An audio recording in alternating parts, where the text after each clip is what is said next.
რა ამათ უთხრეს რომ წაიყვანეს სარჯოლაშიო და ამათ რა უნდა ეკნათ დაურეკეს შვენს კლინიკურ მენეჯერს რომელიც ამ წუთში თბილისშია და ბატონო თქვენი დირექტორი 5 წუთის წინ საუბრობდა რომ არის ადგილი ერთი ხალი უნდა მოიყვანოს ეს მოსულია თერაპია მომისვინ ერთი წუთი შეგრადიანი ადგილი თუ არა მაგ აბერ მივიღო ეი მას ჭირდება რეანიმაცია მანქანაში მოკვდება ადგილი ხო მე ჩვეულებრივი ადგილი თერაპიაში, სადაც ჟანგბადის წყარო არ არის, სადაც ლაითი პაციენტებია. იქ როგორ წავიყვანო კაცი სულ ზღაფონზე ჟანგბადს ვერ იმაშო. რა პრობლემაა? შენ თუ გაქვს მათხოვე. მომიტანე. აი ეს ხდება თერჯოლაში.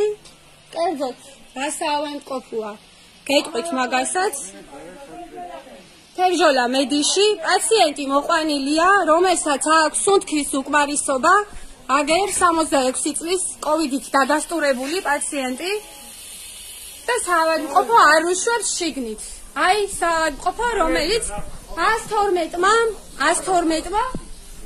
112-მა დარეკა სასტრაფოს, ქუთაისის სასტრაფოს უთხრა რომ მიდით, აი ასე კარებსაც არ გვიღებენ, აგერ პაციენტი დგას და ესენი თერჯოლის საავადმყოფოს ექიმები ადანაშაულებენ სასტრაფოს რომ მოგვიყვანა აქ. აი ეს ხდება საქართველოში.